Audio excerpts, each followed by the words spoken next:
80 number highway ఎక్కిన తర్వాత ఈ ట్యాంకర్ చూడండి ఎంత పెద్దదిగా ఉందో. ఇక్కడ హైవేలో అనేది వెళ్తుందన్నమాట.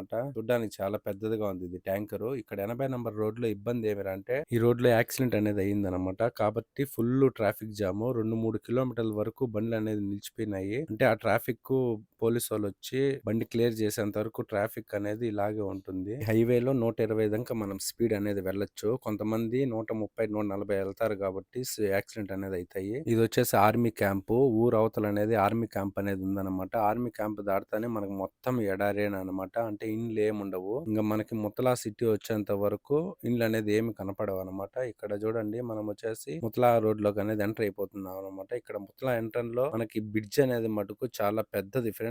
సుమారు 4 రోడ్లనేది కలిపి ఇక్కడ క్రాస్ అయితాయన్నమాట. చాలా అంటే చాలా పెద్దది. కోయేట్‌లో అన్నిటికంటే పెద్ద బ్రిడ్జ్ అంటే ఇదే అన్నమాట. మనకి ఊరు అవతల అనేది ఈ బ్రిడ్జ్ అనేది ఉందన్నమాట. ఈ బ్రిడ్జ్ పై నుంచి మనకి ఎడారి అనేది చాలా బాగా కనపడుతుంది ఫ్రెండ్స్. చాలా పెద్దదన్నమాట. ఇక్కడ మెయిన్ ఇంకోటి ఏమనంటే మనకి ఇక్కడ హైవేలలో కెమెరాలు పెట్టేదానికి కుదరదు కాబట్టి వాళ్ళు రోడ్డు పక్కన అనేది డస్ట్‌బిన్‌లో అనేది కెమెరాలు పెట్టింటారు ఫ్రెండ్స్. మీరు ఇక్కడ చూడండి డస్ట్‌బిన్ అనేది ఉందన్నమాట. దాంట్లో కెమెరా అనేది ఉంటుందన్నమాట.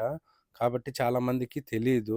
మనం డస్ట్‌బిన్ అనుకుంటాము. కానీ వాళ్ళు కెమెరా అనేది పెట్టింటారు. కాబట్టి మనం కోయేట్ రూట్‌లలో జాగ్రత్తగా వెళ్ళాలి. ఓకేనా? బాయ్.